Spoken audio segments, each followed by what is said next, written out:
안녕하십니까. 성경이 답이다 조병수입니다. 오늘은 동성애를 주제로 삼아서 이야기를 나누고자 합니다. 얼마 전 서울과 대구에서 퀴어 문화축제가 있었던 것을 잘 아실 것입니다. 여기는 우리 한국 사람들뿐 아니라 해외에서도 동성애에 관련된 분들이 많이 참석을 했습니다. 오늘 이 심각한 주제를 함께 다루기 위해서 두 분 대담자께서 나오셨는데, 먼저 부산대학교에서 물리학을 가르치시고 동성애 문제 대책위원회에서 활동하시는 길원평 교수님 나오셨습니다. 교수님 반갑습니다. 반갑습니다. 감사합니다.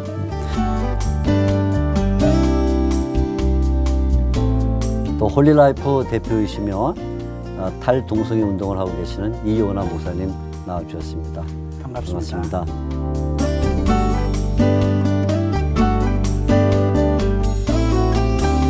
여기로 오시느라고 수고들 많이 하셨습니다. 감사합니다. 잘 알다시피 얼마 전 서울에 이어서 대구에서도 동성애자들의 축제인 퀴어 문화 축제가 있었습니다.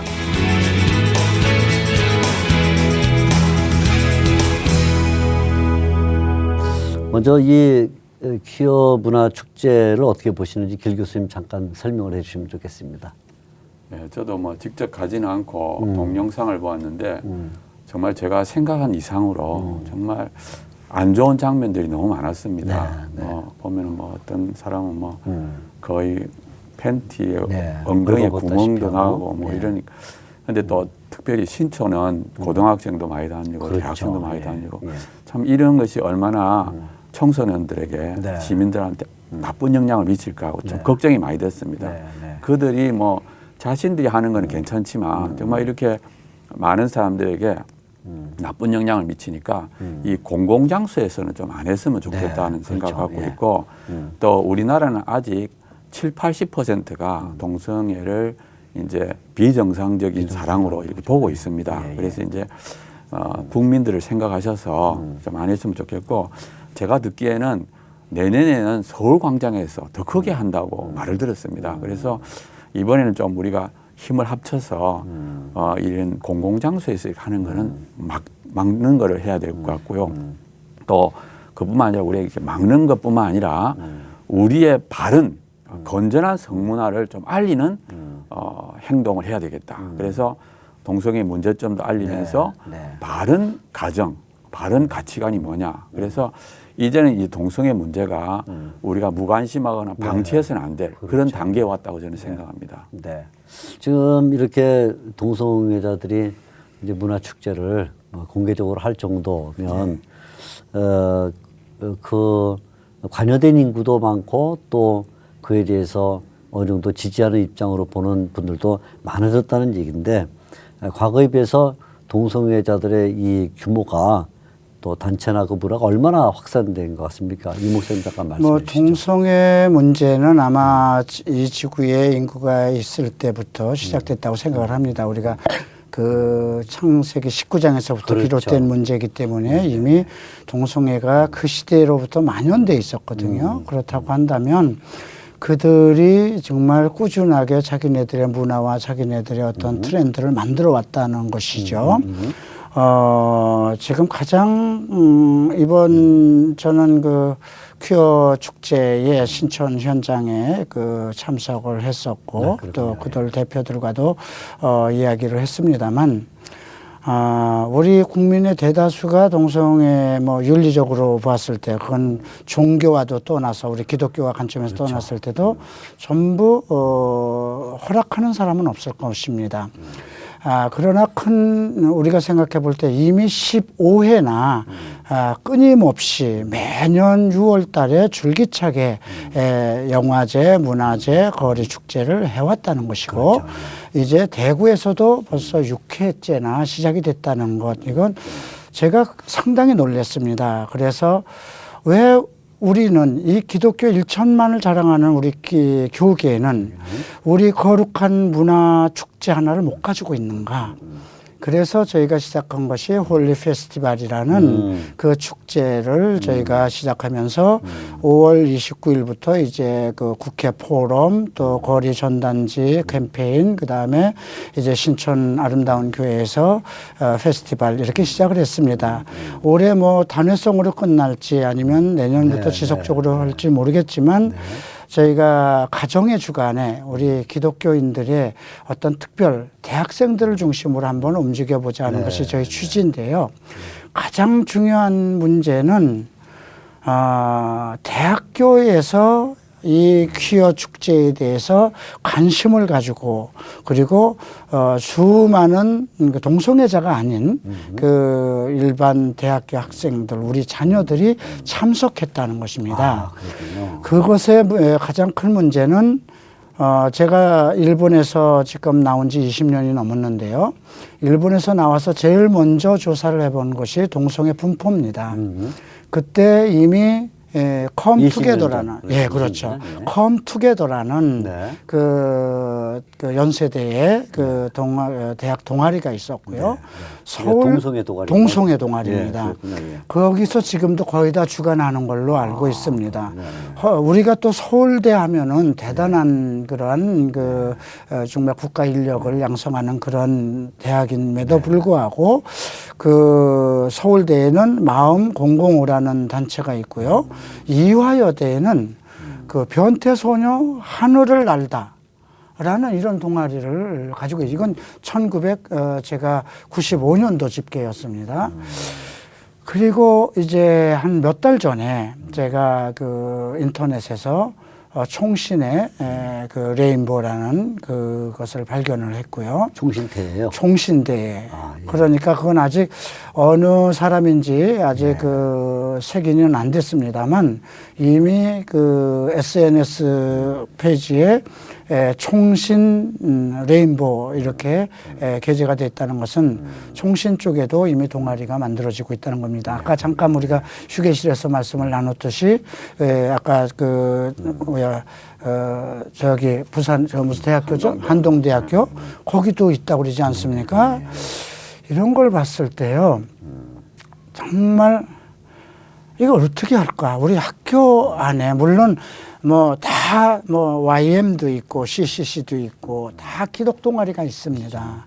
그리고 열심히 또 그 신학대학교 같은 데서도 열심히 정말 공부를 합니다. 그럼에도 불구하고 이 악의 뿌리가 끊임없이 지금 하나의 문화 축제를 통해서 문화라는 트렌드를 가지고 활동하고 있다는 것이죠. 그래서 이거에 대한 대책을 그냥 막을 수는 없을 겁니다.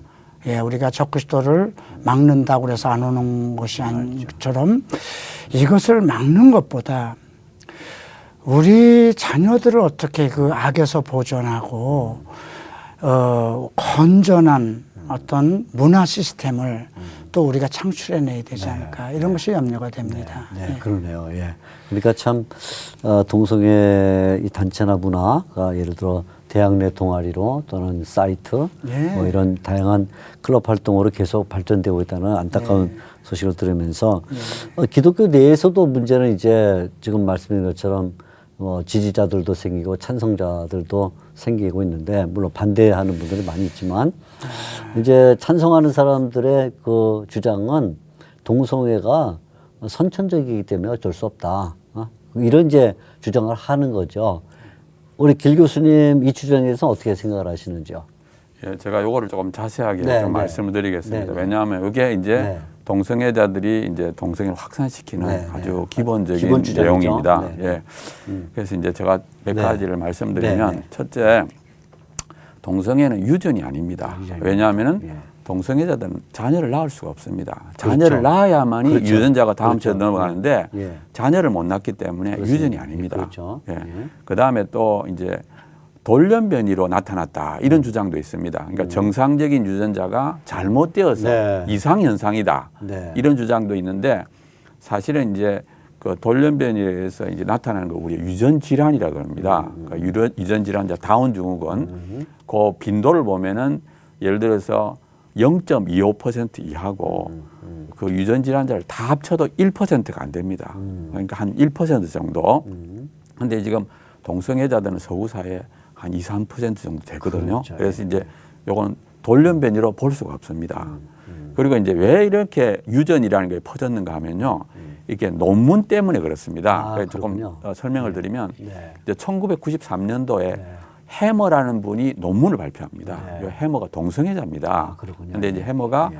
그 X 염색체 위에 있는 어떤 XQ28이라는 어떤 유전자와 동성애가 관계가 있다고 사이언스라는 잡지에 발표합니다. 이 사이언스가 굉장히 유명한 잡지거든요.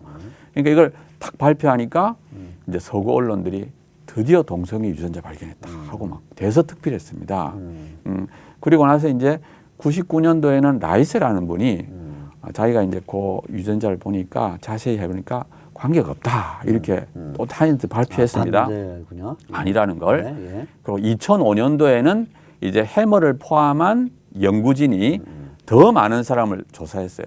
조사해 보니까 이제 그 XQ28이라는 것이 관계가 없다는 것이 밝혀졌습니다. 그러니까 이제 그러면서 이제 근데 이제 이거는 그렇게 퍼지지 않았죠. 그러니까 10년 사이에 유전이라는 게 퍼져 나간 겁니다. 논문에 의해서. 네. 또 이제 유전이 아니더라도 어머니 뱃속에 있을 때 호르몬의 영향으로 동성애자가 되어서 태어난다는 주장이 있습니다. 예. 거의 선천적이라는 뜻이죠. 예. 근데 이것도 왜 퍼졌는가 하면은 이제 1991년도에 리베이라는 사람, 역시 리베이도 동성애자입니다. 이분이 그 남성 동성애자의 두뇌의 어떤 부분이 네. 여성과 비슷하다 하고 또 사이언스에 발표합니다. 예. 그러니까 이제 동성애자는 그런 여성이죠. 머리를 갖고 태어났는갑다 하는 것이 퍼진 거죠.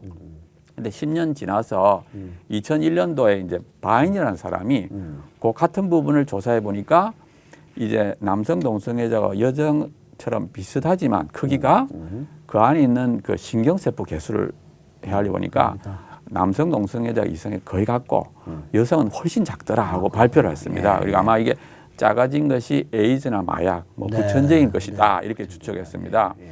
그리고 이제 내가 하나 더 말씀드리고 싶은 것은 이 선천적이냐 아니냐는 것을 확인할 수 있는 좋은 방법이 뭔가 하면 일란성 쌍둥이의 동성애 일치율입니다. 아, 그렇군요. 예. 일란성 쌍둥이는 유전자가 똑같습니다. 그렇죠. 한 개의 수정란이 나눠졌기 때문에 예. 또 같은 어머니 뱃속에서 성장합니다. 그렇죠. 그러니까 호르몬의 영향도 똑같이 받습니다. 예. 예. 그래서 만약에 유전이나 호르몬에 의해서 선천적으로 태어난다면 일란성 쌍둥이 두 사람은 똑같이 동성애가 돼야 됩니다. 예. 그래서 일치율이 높아야 됩니다. 그렇죠. 예. 그래서 이제 1991년도에 역시 이제 그 논문이 발표되는데 보면은 일란성 쌍둥이는 52% 일치율이, 이란성 쌍둥이는 22%. 그러니까 일란성 쌍둥이 훨씬 높죠. 없죠. 예. 그러니까 이 논문으로 인해서 이제 동성애가 정말 선천적이라는 것을 믿게 만들었어요.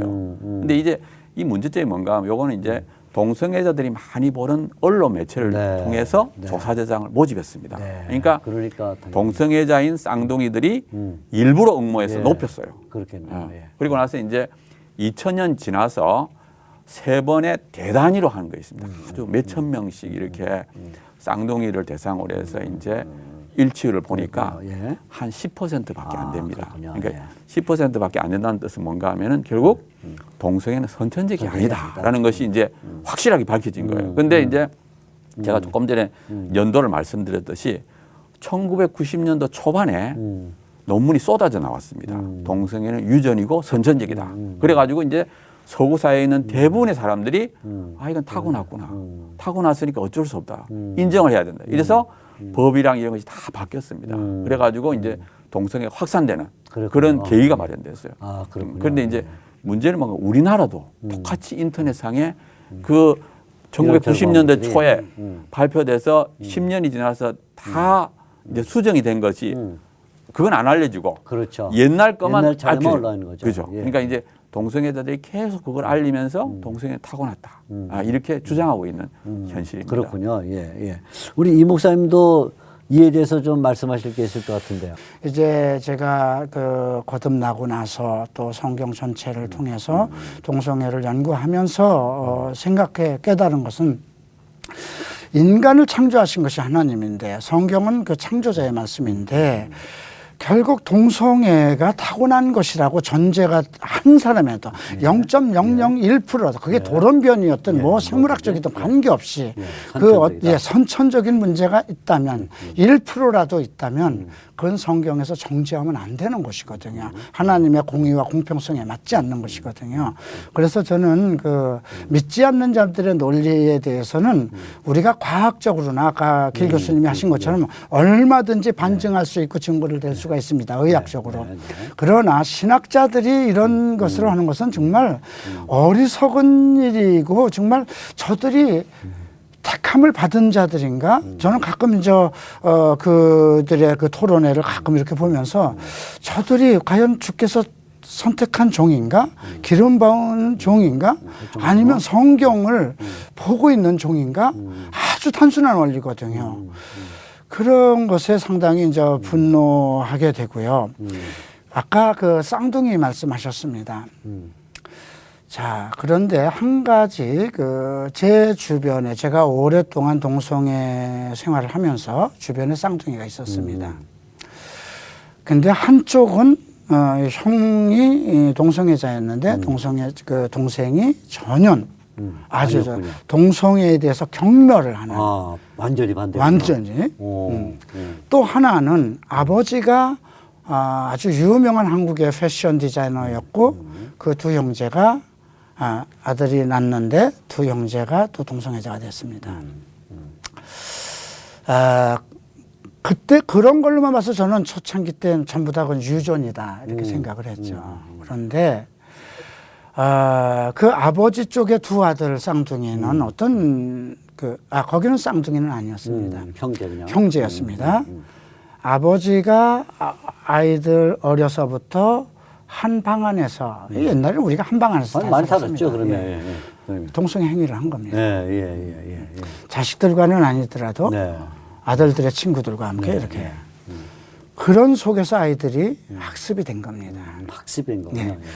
그리고 나중에 일본에서 동성애자 쌍둥이를 봤습니다. 네. 너무 똑같아서 그건 이제 게이바에 제가 갔을 때 너무 똑같았어요. 그 경우는 둘 다 동성애자네. 둘 다 동성애였습니다. 형이 동성애자였습니다. 그리고 동생이 동성애자였는데 그 동생이 그런 얘기를 해요. 나는 형 때문에 동성애자가 된 거다. 그것도 학습이네요, 결국. 형 때문에 동성애자가 된 거다. 학습이죠.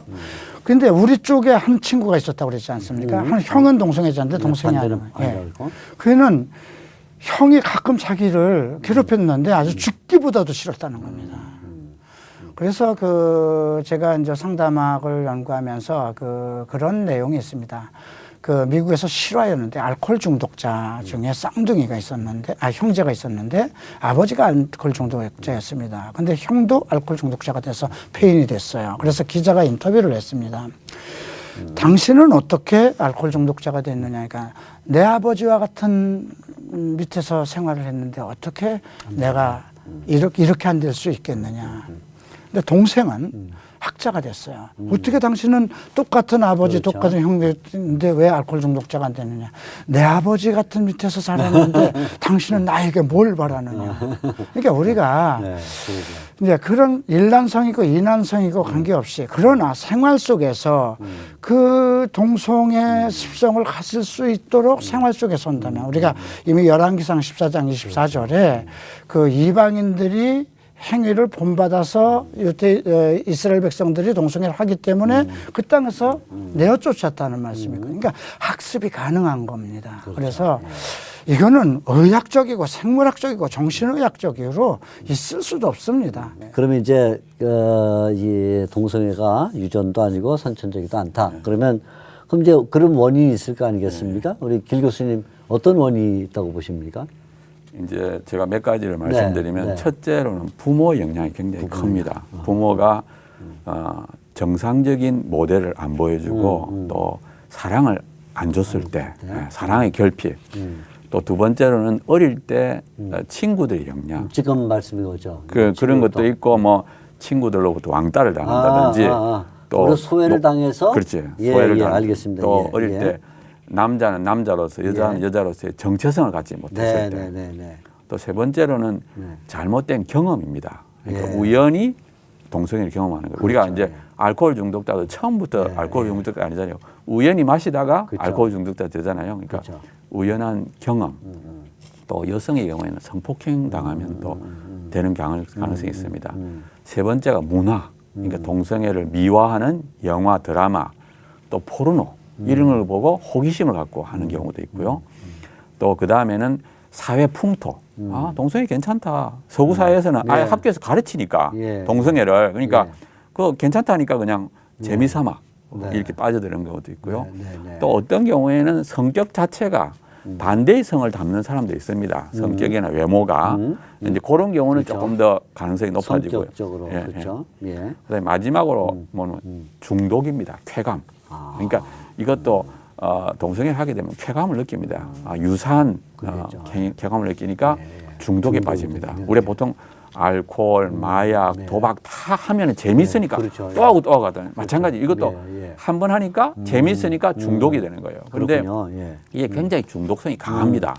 그래서 이제 정말 깊이 들어가면은 정말 빠져나오기 어렵습니다. 근데 이제 제가 한 가지 말씀드리고 싶은 것은 여러 가지 이유가 있지만 이것 때문에 나는 어쩔 수 없이 됐다. 이거는 말이 안 돼요. 그건 말이 안 되는 우리 인간에게는 그걸 이길 수 있는 절제력도 있고 의지가 있습니다. 충분히 있어요. 그리고 또 실제로 똑같은 환경을 갖고도 동성애자가 실제로 되는 사람은 극소수입니다. 그러니까 이제 결국에는 자기가 선택한 거예요. 자기가 의지적으로. 그러니까 제일 큰 게 자신의 의지와 선택이고 두 번째로는 후천적인 겁니다. 아까 말했던 부모, 친구, 문화, 교육 이런 것이고 제일 작은 것이 선천적인 효과. 그러니까 성격이나 외모 이런 것이 다 났을 때. 그래서 이제 그렇게 보면 되겠습니다.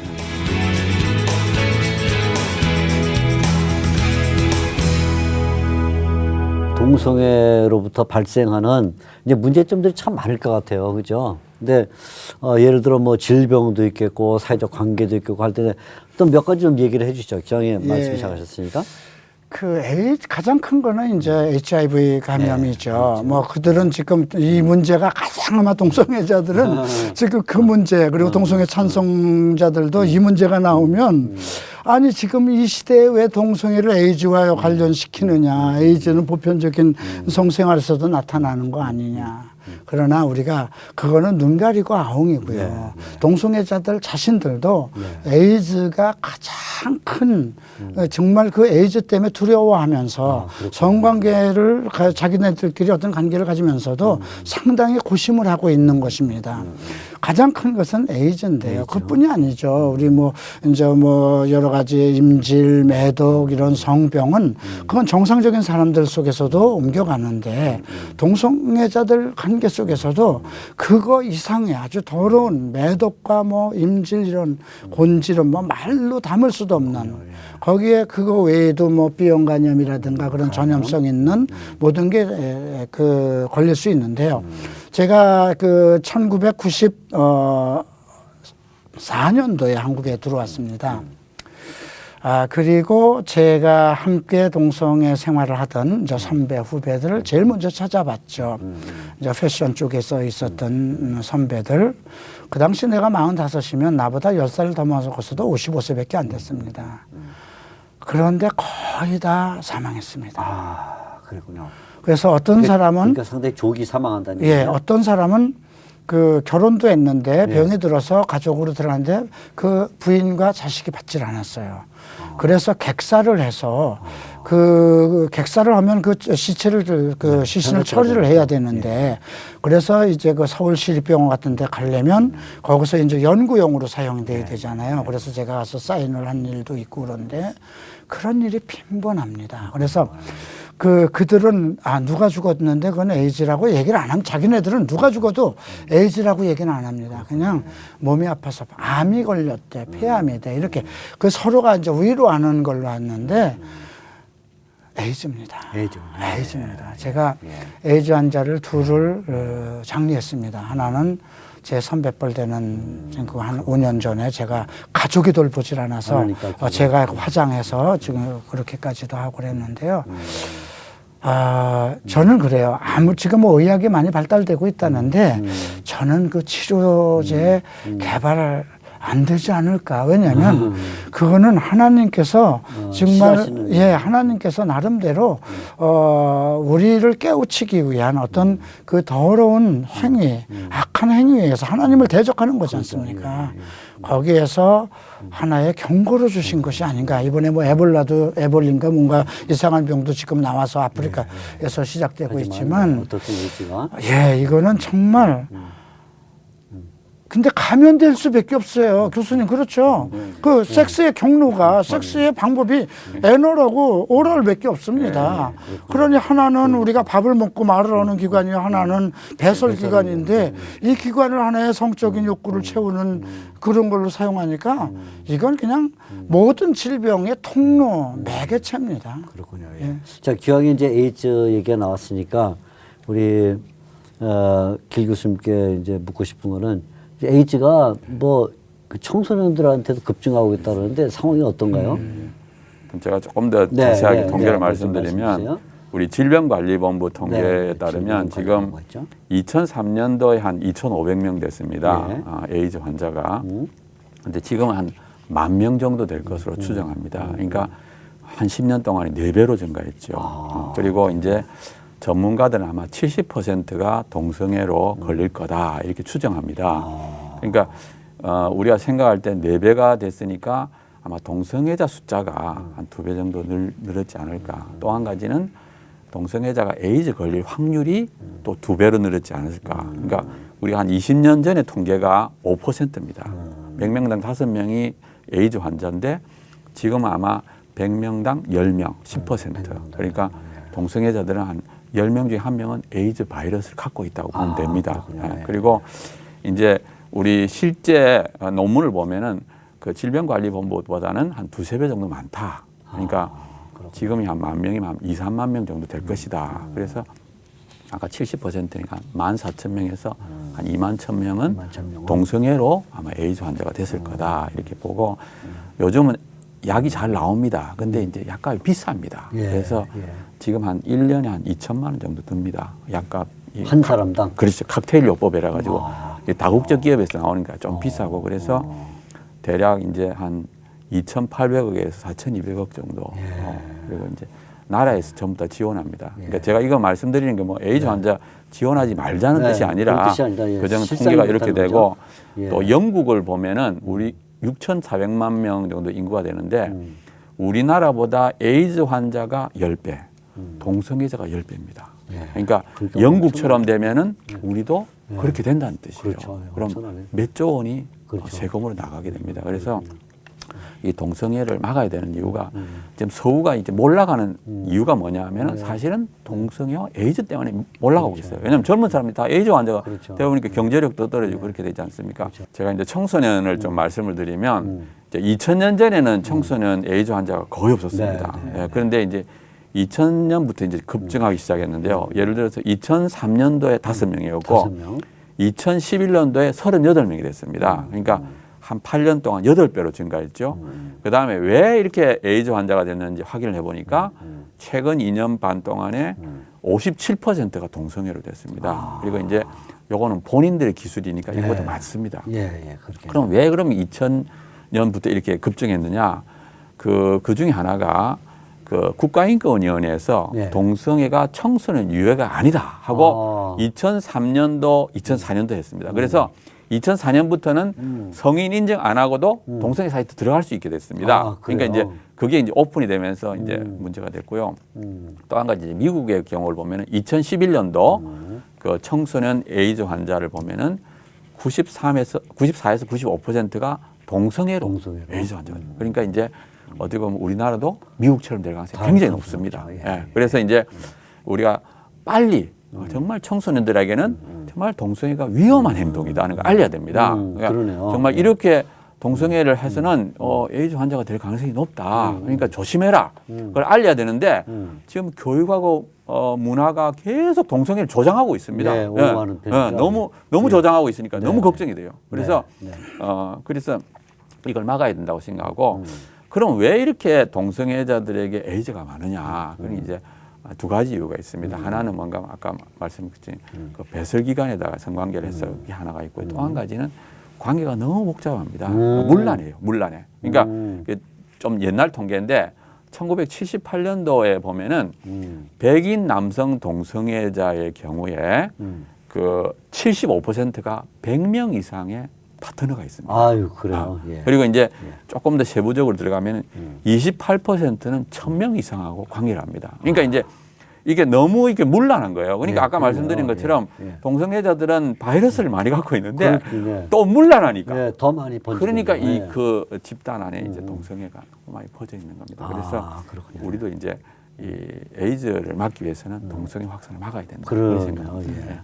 예. 예, 아이고 참 그 우리가 여러 가지 충격적인 얘기를 많이 듣는데 이게 충격적인 얘기를 하나 더 들어야겠는데 이제 우리 이 목사님 신뢰가 안 된다면 혹은 뭐 과거에 이제 그런 경험 있으시니까 잠깐 얘기해도 괜찮겠습니까? 네? 뭐 시간이 아마 저의 간증을 하기는 시간이 그렇죠. 없을 것 시간은 많지 않고. 같고요. 예. 저 같은 경우는 제가 기억을 더듬어도 아마 그 성향이 나타난 것은 초등학교 5학년 때가 아닌가 싶습니다. 그렇다고 해서 가족 환경 때문에 동성애자가 될 그런 환경은 아니었습니다. 네. 아버지는 그 당시에 그래도 만석군의 아들이었고 저희 어머니는 학자딸이었습니다. 아, 그렇군요. 예. 그래서 유복한 가정에서 다른 친구들보다 상당히 그 좋은 환경에서 자랐습니다. 또 머리도 좋고 또 학교에서도 또 여러 가지 남들에게 뒤지지 않는 그런 활동을 했고요. 좀 내성적이었다고 그랬고 또 외형적으로 남들에게 이쁘다 소리를 많이 듣고 그런 자란 기억이 있습니다.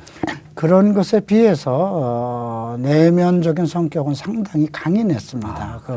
어머니께서 저의 그 어떤 유약한 그런 것 때문에 상당히 강인한 남자로 장남으로 키우고자 애를 썼던 것 같고요.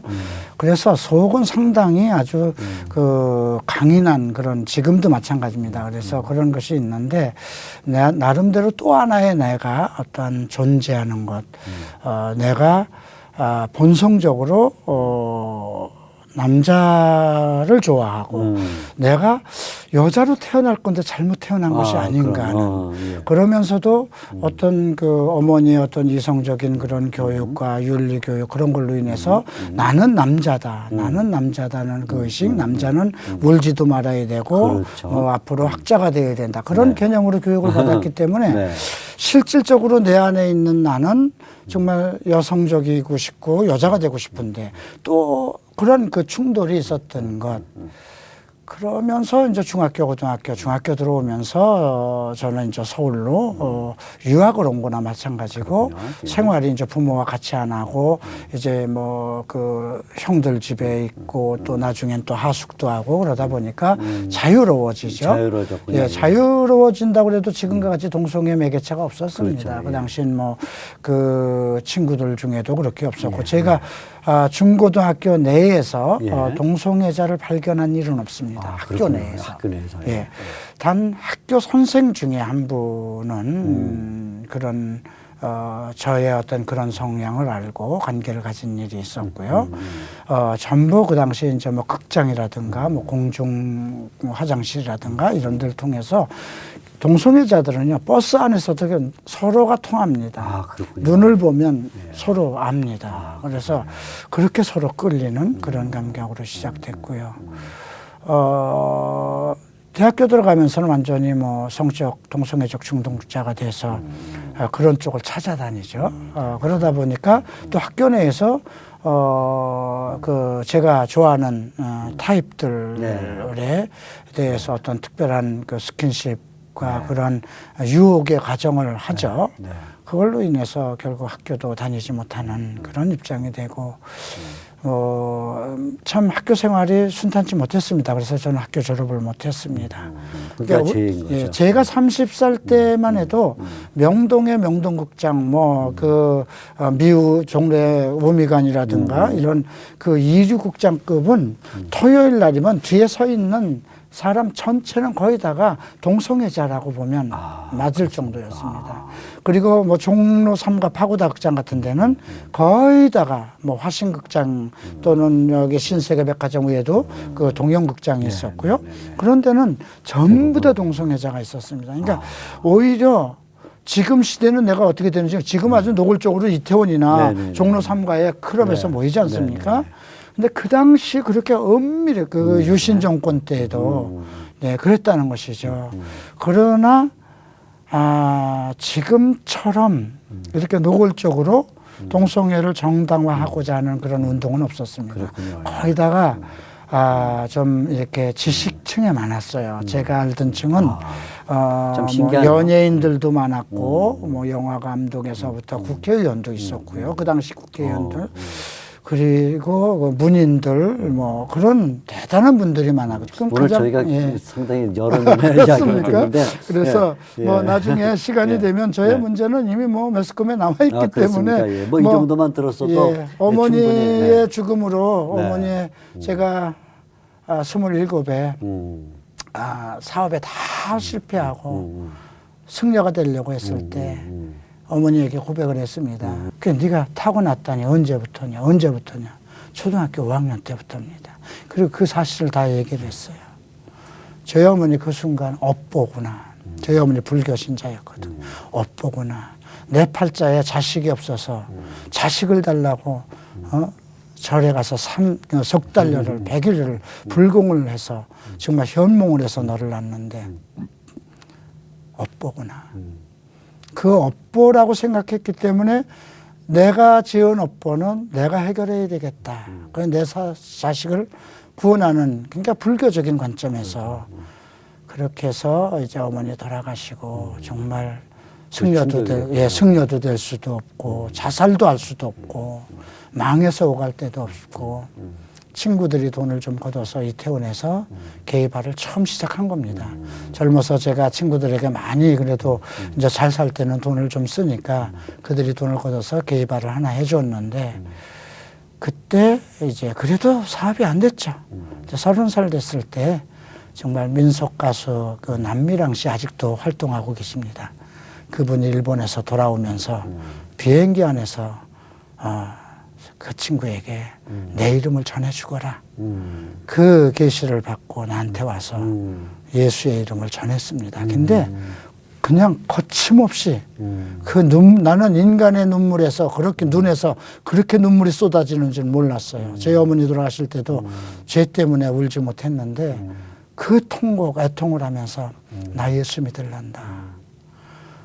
우리 어머니는 나를 위해서 정말 돌아가셨지만 불교를 그렇게 믿고도 살 소망이 없어 죽었는데 예수는 부활했다고 그러지 다시 살아났다고 그러지 않냐. 그리고 그분이 용서하실 수만 있다면 나는 지금 용서받을 길이 없는데 어머니가 살아계셔야 용서해달라고 그러는데 어머니가 돌아가셔서 누구에게도 용서받을 길이 없는데 그분은 용서를 해주신다니까 나 예수 믿을란다. 그 예수에 대한 교리도 몰랐는데요. 참 그래서 하나님께서 부르실 때에는 그렇게 저절로 하나님이 알게 하시는 것 같은. 그래서 사실 오늘 이 자리까지 왔습니다. 차별금지법. 성소수자 차별금지법이라는 이 자체가 결국은 동성애 차별금지법을 만들자는 거예요. 그 법을 어기게 되면 처벌을 받습니다. 차별금지법이 만들어지면 동성결혼이 합법화되는 걸 막을 수 없습니다. 근데 어떻게 접근을 해야 될까요, 그들에게? 우리 교회 안에 상담 시스템, 치유 시스템을 만들어줘야 된다는 것입니다. 어느 나라도 할 수 없어요. 이 일을 우리 한국이 해야 된다. 저는 그걸 강조합니다.